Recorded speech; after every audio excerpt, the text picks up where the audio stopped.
Hello, Instagram family. I am here, about to bring on Raji, wearing my flower crown because I just taught a class before this. Let me just get our thing in the chat. Yes. And then let me get Raji. I can't wait for you to meet her. Oh, here we go.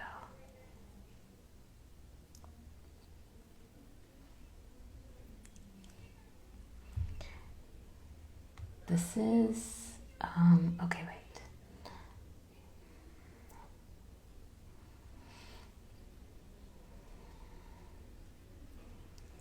Oh, here. Okay. Each time that happens a little bit differently. But hopefully Raji will be on soon. Hey! Do you know what? I was like getting a little carried away with my little dance, and I was like, no, I need to be on this.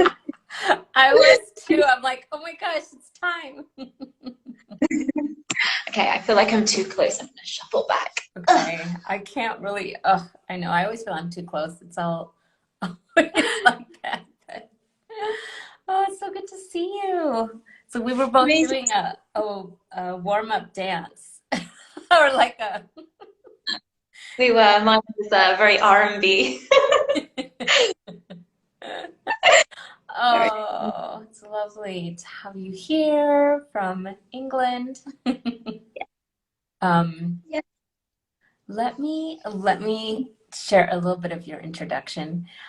I there's I'll be post I already did post, but I'll post again your really beautiful introduction. And we'll get into more of it, I think, as we talk, but I'm going to share the beginning part. Yeah. So, this is Raji from At Shaded Love. Raji believes that to title herself has often catalyzed an inner rebellion of how she is not just that, or more than any specific title, which fits very well with our theme of burning the box of needing titles. She notes how her spiritual work mirrors the nature of creation, expansive, evolutionary, and difficult to define, and so refers to her role in her practice as being a vessel into sacred truth in service of activating one's soul's original blueprint. Oh, I love that so much. Um, I think I'm going to leave it there because I think we'll get into more of who you are and what your work is. And I wanted to share it just for anyone joining us or watching this later, that this is, oh my gosh, I think this is the sixth one or the seventh one. I think it's the seventh one maybe, of these conversations I've been having to breathe life into this idea of sensual sovereignty, which I describe as embodied love, liberation, and the license to expand the expression of our true essence. And with our first guest, Cosmos, we have since then had this idea of burning the box. Because as we expand and as we maybe don't need titles or maybe don't need any of that, we can expand out of like boxes that might be constricting and constraining our essence in a way that doesn't feel good or doesn't work or isn't necessary. And so I am just wondering what's coming to you about this concept, and what's resonating for you with expanding your essence and perhaps burning boxes. Yeah. Yeah. So when you initially kind of proposed this to me, this kind of banning the box idea, the thing that popped into my awareness was, what kind of boxes are we talking about, right? Because these boxes can represent anything and everything. It can represent these archetypes within us that we're holding on to or we're acting through. It can represent different aspects of society, these constructs that these ideologies, and it can represent reality. So it can represent streams of a reality that we are vibrating on, right? That we are traveling through. And then I just thought that it doesn't really matter which of those it represents, because the answer is always the same, that these boxes are living consciousness. They are consciousness, right? They have the stream of creation woven into it and allowing it to exist. And since creation's intention, if it has an intention, is to expand, evolve, and experience all perspectives of itself, once the trajectory and the lessons within that reality have played out, it's coming through now that perhaps the box has almost encoded within it a self-immolation mechanism, where it knows when to burn itself, it knows when to dissolve itself. And the boxes that we choose to burn are the ones where we carry the most emotional charge around, the ones that we've been really forced into, the ones where there is so much polarity, where we're at this end, and it's almost like reality needs us to be hit by the other end of it to motivate us to move to the other end of the spectrum, to see what else can be true, what other perspective can be true about this particular matter, or this particular way that I'm showing up, or this particular reality, or this stream that I'm on, or this life that I've chosen, or the person I'm being, or how I'm moving through the planet, or how I interact with the planet, right? So those are the things that were kind of coming into my awareness when you kind of presented this to me. Oh, thank you. Thank you. It's so good to have you here, Raji. I'm reminded of, before I get into what you shared, that several of the people who I am choosing to have conversations with, I have at one time had like hours long of conversation. And I'm reminded of when we did connect a while ago now, but just how that naturally flowed for a long time. There's so much that you said, so that was resonating with me. I really would love to hear a little bit more, or like delve a little bit more into this idea that the boxes themselves are consciousness, or have consciousness encoded in them. So there is this already, like we might not know, we might know if we really thought back to like where a box came from that we find ourselves in, like how did that happen? But this hasn't come up in my conversations yet, about the box actually having consciousness and then self-immolating, like it having perhaps a finite, some like a length of time perhaps, or just a purpose, and then it needing to burn. Yeah. And I feel like that burning doesn't need to be this grand, big fire, right? It doesn't have to be. It can be, but it doesn't have to be. Yeah.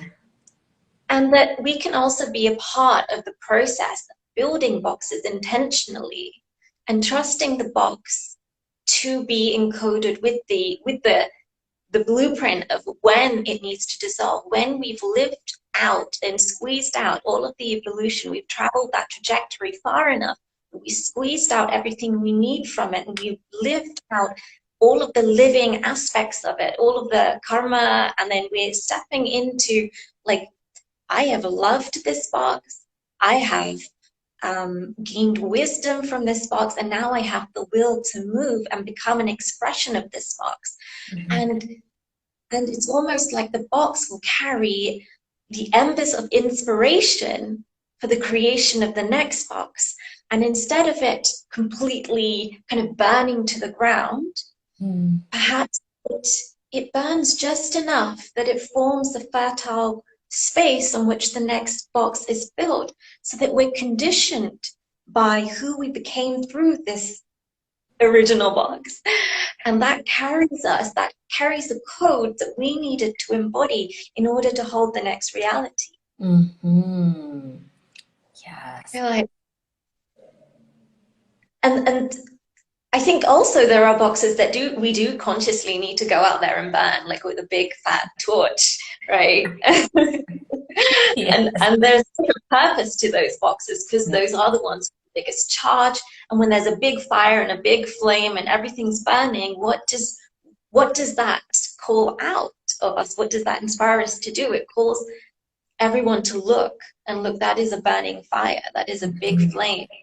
And I feel like that might be the places where people really, break ties, and people have to really move away from the path that they were on. And that can sometimes come with a lot of judgment and a lot of being called out, or being looked at, and people asking, like, what on earth is she doing, or is he doing, right? Yeah. Boxes that are the bigger ones, that come with the bigger flames, that we have to be a part, we have to co-create the dismantling process with the box. Yes. Yeah, so I'm hearing you like share a little bit in what you shared. I'm hearing a little bit about this. We are consciousness, the box is consciousness, and we are having a relationship with the box. And sometimes it's like, yes, it's something so big, perhaps, or so filled with, like, the whole thing has to go, the big flame, the big, like, we've got to burn this whole box. And other times it's like it just guides. It burns, like, a little bit, like you were saying, like just enough to be a fertile place for, like, okay, us to consciously create, like, what is the next iteration of this box, or what is the next thing that's coming. And that might be like a continual process that may not be so, like, burning and fire and people having big reactions to, but more just our own evolution, where we're allowing the next box to come, and then allowing that to be the place of birth for another box, kind of thing.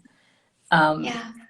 I'm wondering, and I don't know, but I'm wondering if there's any example in your life that's coming to you to share about this, and, like, maybe there's not. Yeah. I guess the whole thing, the whole life, a few decades, right? So I guess people that may have met me years ago would have known me for the thing I was doing then, the thing that you're prominently known for, which at one point was a lot of performance, a lot of acting, right? That's what I was really known for. And at another point, it was a lot of activism and humanitarian work. But none of those things just popped up and came into being. They were always inside of me. And I say that they were always inside of me. And I mean that because I was always aware of those aspects of me that were waiting to be expressed. And you have to trust life enough. And if I just got to pause there, I've always been extremely spiritual. Even as a young child, I had lots of spiritual experiences. So I had a trust in life. That doesn't mean it was easy. It was, it's a difficult process. But I had enough of a trust in life to know that the things that I want to be in, the experiences I want to have, if we use this idea of boxes, the box will be created for me. I will be led and guided there, right? And the funny thing is, for, you know, throughout my school years and my early adulthood, was doing a lot of performance. But when I actively started doing activism in a way that was more public, because I'd always been an activist, but it was more like behind the scenes or whatever, the performance and the acting really supported me and served me in that space, because I got to do activism through dramatic art, right? I got to do speeches and bring the ability to be on stage into that new expression of who I am and who I was and who I always will be, woven into everything, right? And then people who meet me now may not know about all those aspects, but they all feed into and seeded the work that I do now, in terms of holding a container and being that vessel into sacred truth, where I can be that empty vessel, in order for the people, the women, the couples that I'm working with to really feel into what is true for them. What perspective of reality do they need to hold and be a full expression of? What's their dharma? How have they come here to love and to eat and to sing and to play? And what gift have they got for this planet?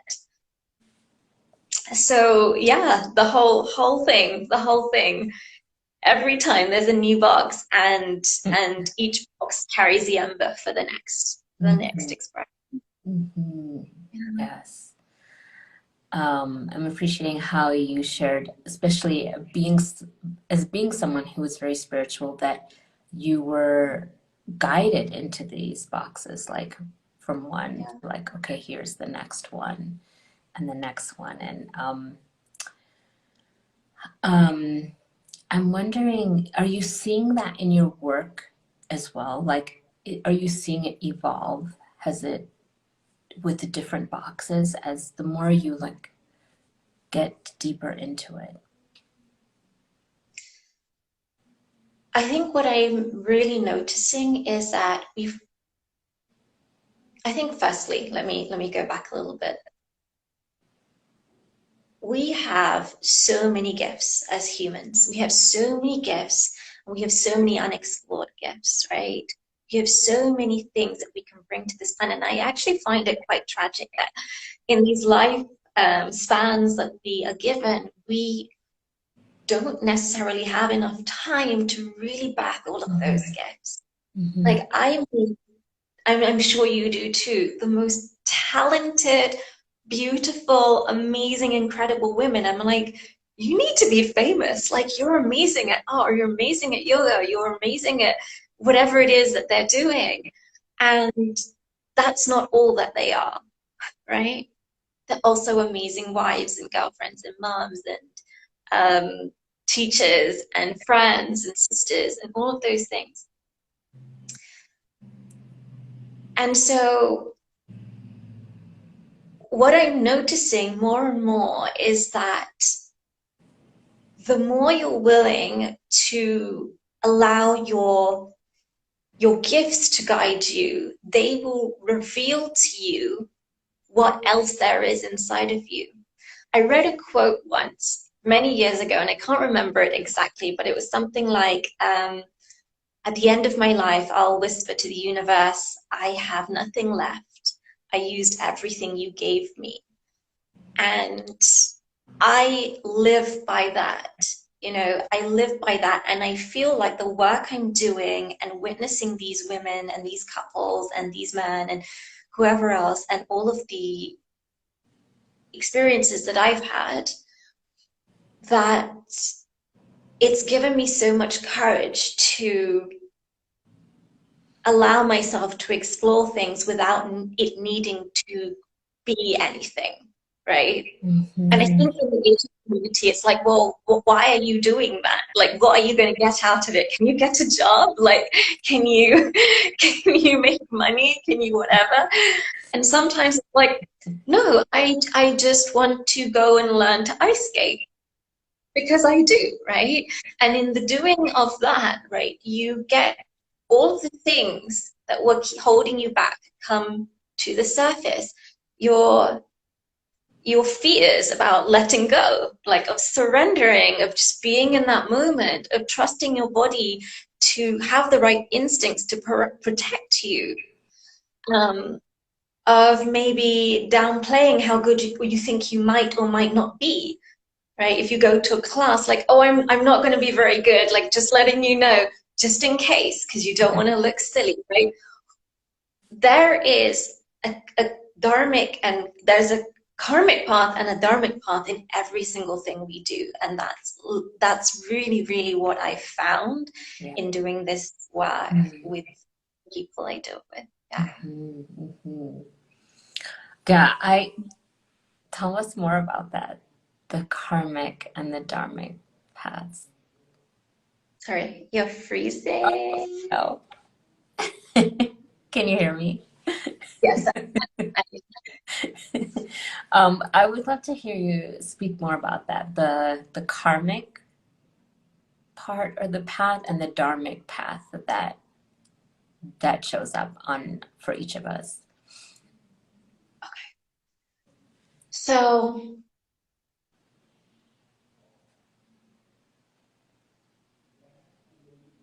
I think firstly we need with karma and with dharma and with being a living expression of the blueprint that your soul chose, right? So before it chose your body, in my perspective, in my understanding of this, in all of the work that I've done and the kind of extraordinary, the more spiritual, mystical experiences I've had, my understanding is that our souls choose all of the things, all of the puzzle pieces it wants to experience in each of our lives, each of our incarnations. That's my understanding of it. Mm-hmm. Mm-hmm. And so in coming here, we start to play out some of the karma that was seeded into our stream of consciousness, into our line, through the previous expressions that we have embodied, right? Before we embody. And so we play it out, and it is in that karma, in those moments of adversity, in the moments of contrast, that we're really able to look inward and ask ourselves, who was I being in the creation of this situation? What vibration was I previously operating at in order for this to manifest, right? Mm-hmm. We need that polarity. We need the experience of that adversity to look inward. Mm-hmm. We don't look inward when it's going well. Right. We're just like, yay, it's so great, it's amazing. It's when it's not going well that we're like, oh, okay, right. Who was I being? Why is this happening to me? And or through me or for me, right? Depending on what level of growth you're at. And most people will be, why is this happening to me? They'll be in that victim state, and that's okay, because that's their path. Mm-hmm. And that will evolve either in this body or in the next one, Mm-hmm. right? That relationship to adversity will evolve. So we play out this karma in order for us to look within, find the patterns that we are operating from, and to untangle them and unwind them and make peace with them, to love them, to seek wisdom from them, and then to have the will and the motivation to move through and beyond them. Mm-hmm. And through doing that, we vibrate at a different frequency, and we literally move to a new timeline. And in moving to a different timeline, we get to experience a different reality. And the more willing we are to sit with our adversity and not try to escape it by changing the material world around us, because we can do that. Something's going wrong here, let's just go over there, and then I don't have to work with this anymore. Right. But you haven't gone in and played out the karma that was encoded into your soul blueprint. Yeah. So it's going to find another way in order, you know, to come and knock at your door. So you will actually play it out and make the necessary evolution to create that wisdom. So you will become an embodiment of that wisdom. You don't need to explain it. You don't need to tell people that you've learned it. It will be in your transmission. They will feel that from you. And that will be the thing that they come to you for. Right? They don't need you to advertise it, like shout on top of a rooftop, because it can be felt. Even if they don't know what they're feeling, people can feel what transmission is. And we know that, right? You know that for sure. Definitely. And I feel your transmission, right? There are things that you have that are just invisible, and we can feel it through this network because our body doesn't end here. There is this spider web through which we're all communicating, this massive network that goes beyond the reality that we can even see, touch, or experience. It's literally interwoven with everything and all of the other beings that exist in this universe that either are working with us or against us, depending on what their path is, depending on what their role in creation is. Yeah, I don't know if that answered the question. It more than answered. It answered and then opened up a lot. So thank you. Yeah, I'm really well, there's so many things again, but this idea of the karma that we carry in, and like how each person is going to relate differently to their karma. And you know, so it could be like a victim. I mean, we can all at some point maybe have felt a bit victimized, you know, by things that happen. And then understanding that, well, listen, I'll share like what I was receiving in that is how we relate to it, how we relate to the karma, how we move through it, perhaps like transcend it in some way, perhaps, or however we relate to it is going to then inform like what our dharma is, like what is our purpose here. But it's from our interaction and relationship to the karma, to the karmic process that's happening, or that we come in to the world with. It's really beautiful. I really appreciate you sharing it in that way. And also because we are on Instagram, we're on platforms, we're connecting with people energetically, because as you said, like our body doesn't end where where it physically seems like it ends, right? And I think it's really important to talk a little bit or highlight a little bit of that, of what comes through the energy, each of our energy, and that it's like we don't actually have to. And what I'm thinking of is business, because we both have our own like businesses and things we're doing, and we're in a world of surrounded by a lot of that, and having gone through the same coaching program, and that had a whole aspect of business with it, and there's so much that comes to that. I'm shifting a little bit now, but there's so much that comes with, you know, the messaging of that, and branding, and, you know, like all these things. And I think it's overlooked in the general, maybe not in our world necessarily, but like just generally with business and like marketing and all these things, that actually it's what we hold in our presence, what we hold in our transmission. That's been a whole result of successively having interactions with karmic experiences and having to figure out what what to do with that. As you mentioned, we don't grow when things are easy. I don't know if there's something in there to reflect on, to continue further with, but what I'm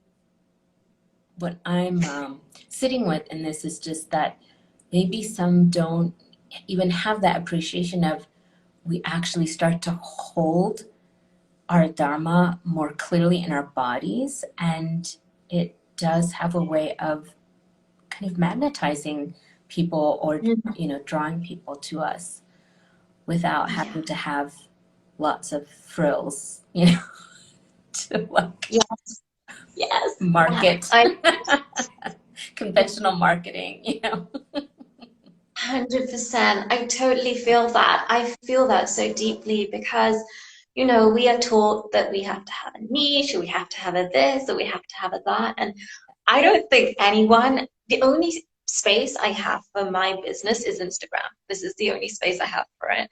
I don't have a website. I don't have anything fancy. And when the box appears, when the embers of this one ignite the embers of the next box, sure, it will illuminate all of the steps that I need to take, and that new box will hold the cooperative components, including the archetypes that need to be empowered inside of me in order for me to do the next thing, which might be a podcast or YouTube or whatever it is, right? Or a website. Maybe I'll finally make a website. And the thing is, it's exactly what you say. When we are an embodiment of our dharma, when it's literally a part of our vibration, we are magnetizing the right people. The women I'm working with now are ready for the cosmic conversations. They come with the adversities, the problems that they want to unravel. They are wanting that process to be woven in with all of the multidimensional stuff and all of the mystical stuff and the ritual and the Kundalini awakenings. I am having women having Kundalini Shakti energy moving through their bodies in my sessions now, and that is from me doing so much work and them being really, that's in their nature. Those are the types of interactions that I'm having now. And that's an accelerated bit of healing there, but it's also this container and do a lot of shadow work beforehand so that crazy stuff starts happening. And they are trusting me and I'm trusting them, and we're learning from each other, and it's really incredible how the people you attract will really reflect the lessons and the wisdom that you've embodied, and the things they really need to hear from you have been seeded into your stream, into your expression. You have been prepared to hold the people that will come. That's what I'm really finding is true for me. And it doesn't even have to be things we've necessarily physically been through. It could be couples that want to have a baby, or want to have whatever it is that they want to have, that potentially I or you or somebody else hasn't physically been through, but our soul has given us the path and we've surrendered to it enough to be seated with the wisdom to be able to hold their experience, right? We know everything. We are made of everything. We literally are the universe, right? We are made on the map of the 7 laws, of mapped the 7 chakras. The planet has the chakras. Every single thing we create, either physical or non-physical, so a project or like a child, right? There's chakras in each of those things, right? They're both living consciousness. Whether we can feel it and touch it and hug it, or we can just feed into it with our awareness and our love. Our businesses, we put so much love and awareness and shadow work and all of the things into it because it's a living entity. It has 7 laws encoded into it. It has the chakras. It still has maybe a Kundalini awakening. You never know. Right? Yeah. Mm. Yes.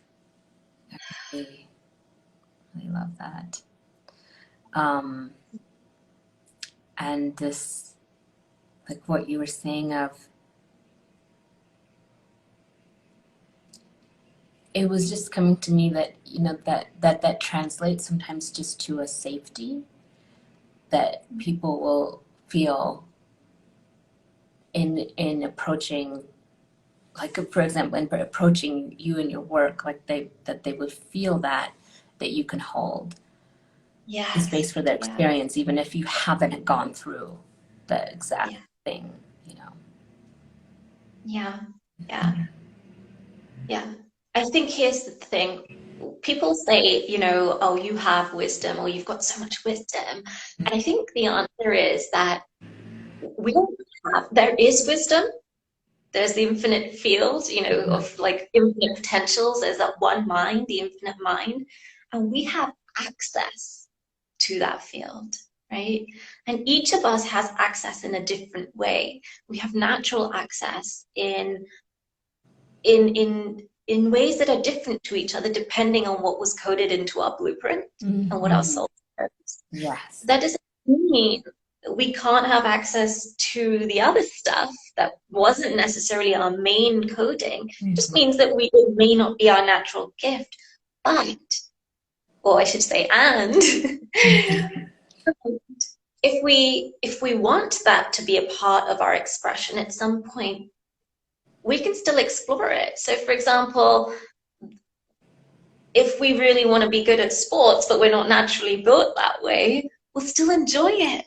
If it raises your vibration and it allows you to have that moment of excitement and you're following your bliss, and enjoy it. Because what you're doing is you're seeding that stream of consciousness so that it can be an expression in your next incarnation. Like you're planting the seeds so that next time you'll be a basketball player, for example. Because why not? Why not? And if that's what we believe, because everything is mind, that's the one true law. Everything is mind. If that is your true belief, then that becomes the truth that manifests for you. If you say, whatever I seed in this lifetime is what I get to experience in the next, that will happen for you because everything is mind, right? There is the law of correspondence. Like whatever you see on the outside is a reflection of what's on the inside. The law of vibration, you speak it into truth, it will happen, right? All of these laws are there to support us. And it's one box I would love to burn is our way that we live in this world, where we have completely disconnected from our spiritual selves. And I think that's what all of our work, my work, your work, all of the amazing people that we know that have spoken on your lives are doing. They're allowing people to reconnect with the fact that we don't just live on this planet. We are the planet. We are the earth. Right. We are cells of the earth. We are the thinking aspect of the planet. We are the manifestation of the being of which is the earth. Yes.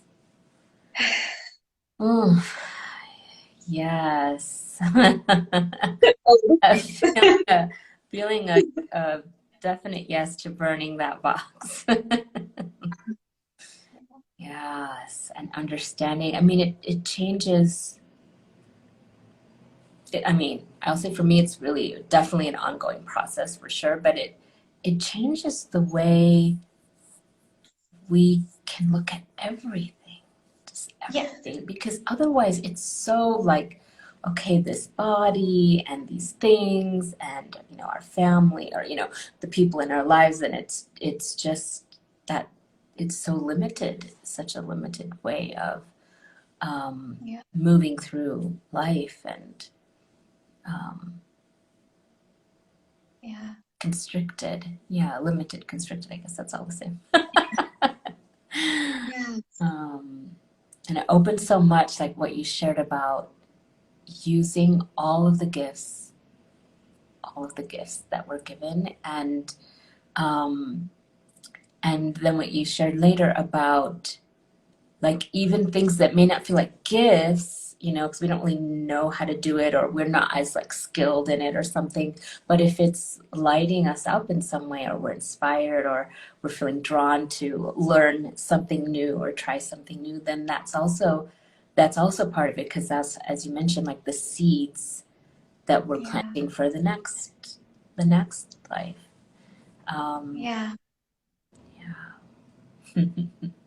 yeah. I love the what you said about the way we live can sometimes be so limiting or limited. Mhm. And we do find that, the way we have come to understand reality is that we have these five senses, and everything we see around us is like, yeah, that's the limit of this table or whatever. Like, that's the limit of what I'm able to achieve because Yeah. these are the only things I can see. Yeah. And I can see a path outside of the opportunities that are here, and they feel so limited and they're not what I want to do, but that's all I have. Mhm. But we're in so much stress. We're in this stress and survival mode.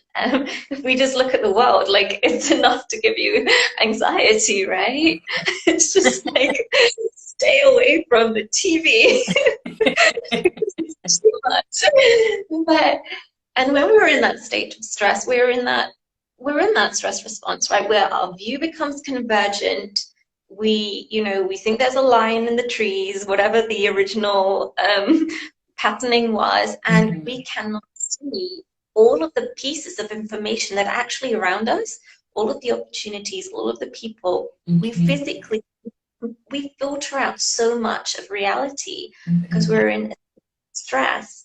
And I do believe that this is a deliberate way that society has been set up. And I think it's sad that people think that to astral project or to get visions or to remote view or whatever are extraordinary human experiences, because really they are a part of our ability, our Mhm. natural ability. Even something as simple as intuition and feeling energy is like, yeah, okay, whatever, for most people. But it's like, that is a natural part of who you are. And because we have been so separated from our truth, people don't believe it, and they energetically subscribe to these limiting experiences or these limited experiences and lives that don't allow them to fully birth all of their gifts and to joyfully experience things that they're not particularly gifted at. They quite like it because it's fun. Yeah. Yeah, yeah, Mm. Absolutely. What was coming to me, Raji, is that for me, and I'm really curious to know about your experience. For me, the work that we both have done, this coaching work, and I know we've done like all kinds of other things as well. But for me, that connection to the connection into the body, like getting more, because otherwise I was operating very heady and, in the mind and rational thought and all these things. So this process of going down into the body and getting more, like you mentioned the senses, but like getting really attuned to that and connected, then opened up a lot more connection to spirit and to other yeah, more metaphysical, kind of yeah, types of experiences. How was it for you? Because you said you've been spiritual from the yeah, beginning, like that yeah, was something you always had. How did you yeah. experience that? So it was. So I had a lot of experiences, which I shared with my sister or whatever. And for a long time, I shut that down. Mm-hmm. Um, I thought it was scary. It wasn't that I didn't believe in it. Mm-hmm. It was I.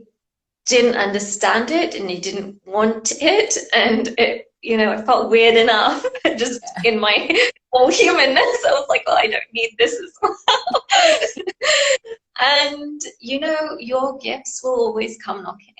Mm-hmm. They'll come knocking. Your path, you don't choose your path, it chooses you, it finds you. Mm-hmm. And if you do not listen to the whispers, it will start screaming. And it was only maybe a decade later, through adversity, Mm-hmm. not so fun adversity, really not so fun at all, Right. that I said, well, actually, now this is all I have left to really explore. Of course, I've got the foundational pieces of like a job and all of the things, but those were the things that were kept there to support me in, okay, I surrender to this path, show me the way. Mm-hmm. And this is another reason why I don't have a title, because I'm weaving between like the priestess work and more of the witchy stuff, and then like the coaching, the traditional coaching, and like the very kind of mainstream and energy work. And it's always evolving and ebbing and flowing through all of these modalities. And I mean day to day.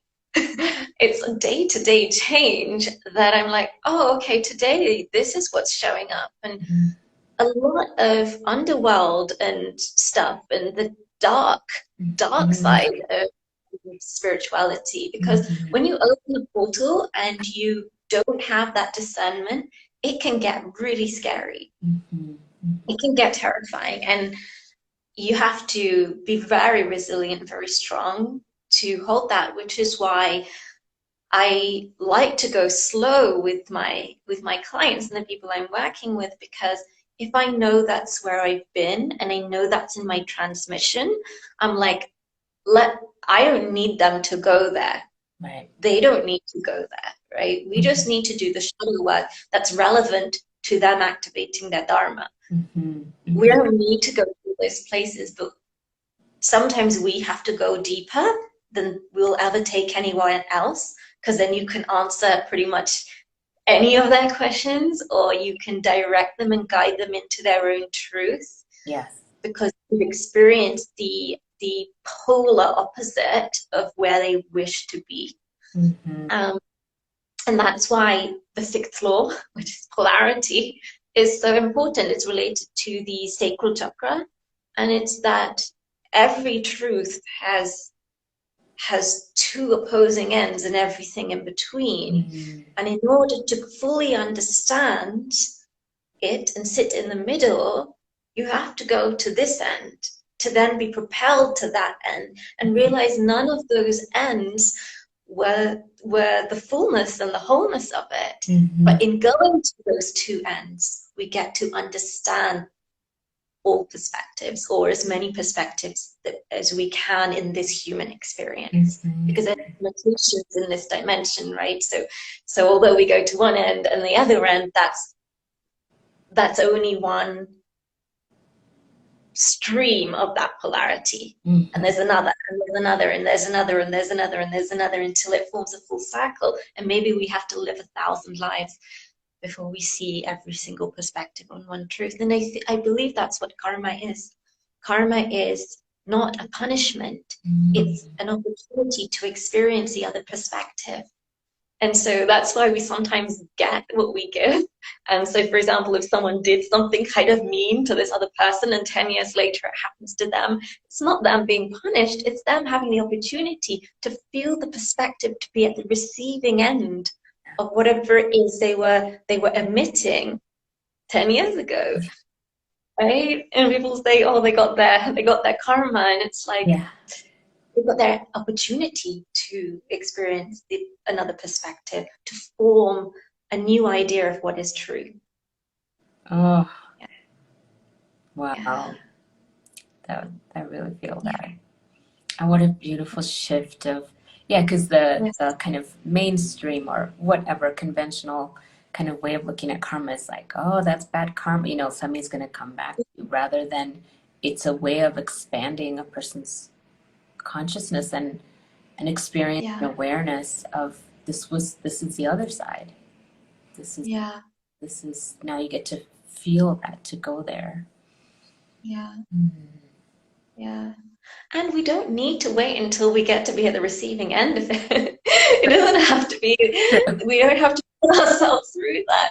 We can have a perspective and a version of the truth and truly believe in it, and Mhm. it feels like it makes sense and it serves our reality to believe in it and say, this truth, this perspective of the truth works for me.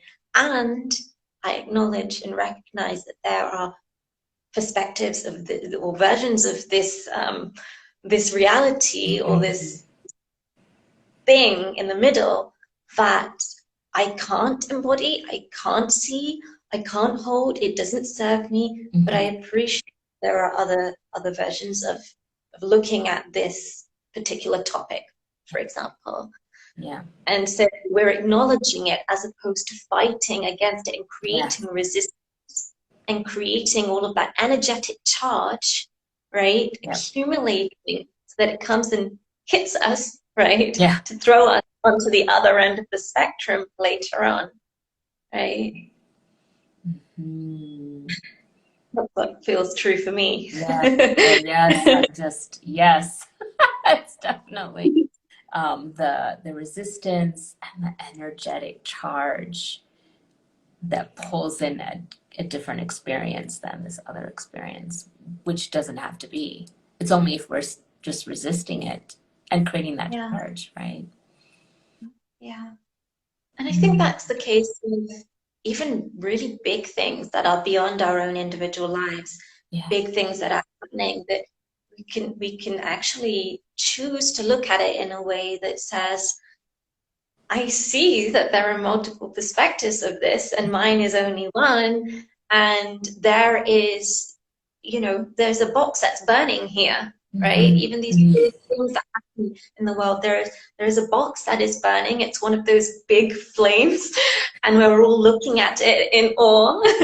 And then at some point, that fire will settle, right? It will burn out, Yeah. and the ground will become fertile once again for something new to emerge and grow. Right. And we have to Mhm. be patient Yeah. and we have to hold our center. And I think our work is to do our work when these Mhm. big things are happening, Mhm. when there is hopelessness and nothing we can do about it. We say, what is my work and what is my dharma? And I will do mine, and I will be the cell, one cell on this planet that is doing its work, just as the Mhm. cells in our body are just doing their jobs. Like a hepatic cell is doing its job. It's not looking at the liver, sorry, at the kidney and saying, I wish I was a renal cell doing that job. No, it's fully aware of itself, and Mhm. it's living its dharma, and Mhm. if every single cell lives its dharma, it allows Mhm. the whole ecosystem to work. Mm. Yeah. I know there might be turmoil elsewhere, right? It doesn't know. It's just doing its job. Definitely. You can learn a lot from nature and from the body. Yeah, yeah. um, I'm wondering, well, I'm really, really enjoying this conversation. I feel like I'm reminded of the time we did connect and it was like 3 hours. Yeah. um, but I'm wondering, I do want to get to, for sure, I want to hear, or would like for everyone to hear, you know, more about your work and where people can find you and things like that.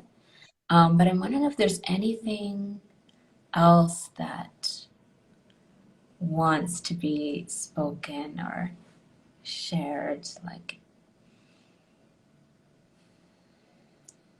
I think a final thing to Mm-hmm. say Mm-hmm. that as humanity, we are being called to reappraise our relationship with death and what it means to die and how we are dying in every single fraction of a second, Mm-hmm. and to bring awareness to that and to bring a surrender to that. Mm-hmm. Because there is a huge difference between destroying your future because you're afraid of dying, Mm-hmm. right? And just like living, just doing whatever, just like, I'm going to die one day, YOLO, just do it all, right? Versus building the stream of consciousness that will continue beyond this body and seeding it and loving it, nurturing it in preparation for death and in service to creation and evolution. And so we can then dismantle the boxes we also put other people in, right? Mm-hmm. We used to do that, or, oh, you've always been like this. Mm-hmm. Once we understand that the boxes can be the literal realities that are happening within each fraction of a second, and how they have this self-immolation coding mechanism within them, and they're dismantling and they're moving us through those embers, igniting the next box, illuminating the next piece that we need to feel, embody, and be to hold the next reality, to explore the next gift. When we become an embodiment of that, we can then surrender and allow other people to be that too, and to not put them to. We need to allow people the space to surprise us of what else they can be and what else they can do and who else they can, what else they can manifest. And I really think that's related to our relationship with death. Yeah. Mm. Beautiful. Mm-hmm. And a total shift in how we think of death. I'm with my, because I was teaching a class with my flower crown, but just reminding me that I'm here in Mexico, which does have a different way of looking at death, more similar to what you're sharing. You know, Yeah. like it's honored. It's really like there isn't Yeah. there. I don't feel there to be such a fear around it here. Yeah. I'm just reminded of that. Yeah. And shifting our like holding, expanding our consciousness enough, holding space enough to include and be open to our own death, however that looks. And maybe, like you said, multiple deaths happening. Boxes can be also part of moving out of boxes. Is like a death and a rebirth, like that we do in our one life. And Yeah. the seeding that we participate in for the next actual life. Yeah. Yeah.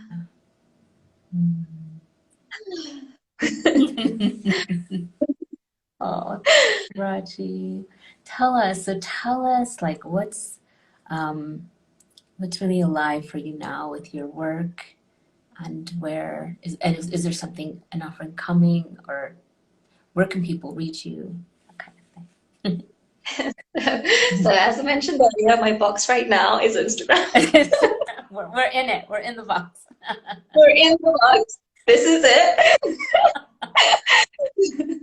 And the embers are being lit for the next one. I do feel like something else is being illuminated of how it will expand and take up more space. And there's also resistances that have to be managed and loved, and wisdom gained from it, and the will to move, and all of those things, to birth those things. But I do feel like the best way to work with me is one-on-one. We are doing magical things, and it's, we are having energy physically move. We are having bodies having these movements, and because I've had quite significant experiences in that kind of realm and that body of work, this is happening, and we're having a lot of emotion moving, and we are having a lot of healing, and I really think these women are shifting the consciousness of the planet.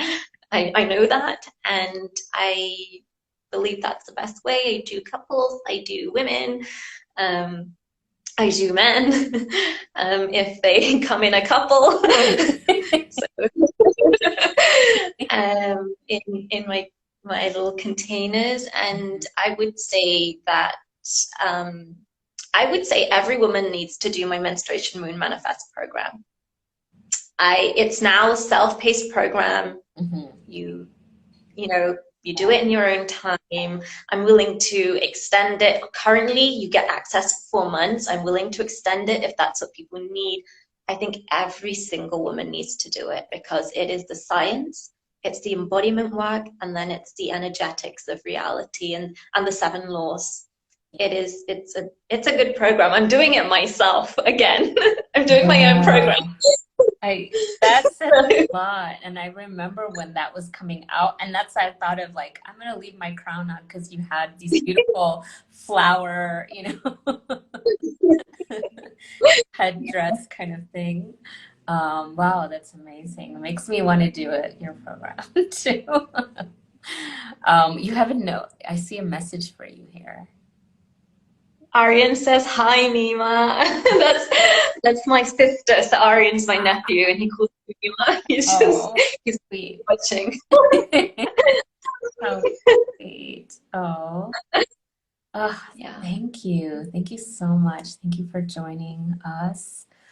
I haven't been saying anything that I'm doing, but I just want to mention on here as well for my own work that I am, after a lot of resistance, I'm feeling really called to do some one-on-one work as well with women of color, and I'll be offering like a very discounted, like a spring special kind of thing for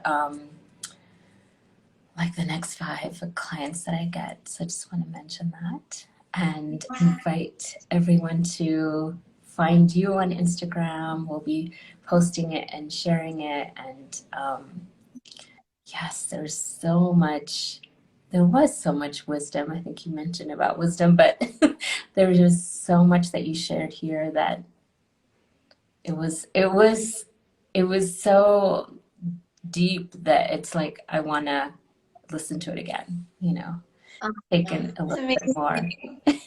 What's that? You're amazing. Thank you so much. And your flower crown is amazing too. Are they real flowers or they look real? Yeah, they made them. It's really real. You made it? No, I didn't. Goodness, but they're kind of easy to find here. These flower crowns. Yeah. So I just was wearing it for this class, and I'm like, I'm gonna wear it. Yeah. Make the most out of it. Thank you so much for being willing. I know this was like a new box, right? To try this. The IG Live. You're amazing. I'm so grateful. I will see you soon, and we will connect. Yes. Okay. Yes. Bye. Love.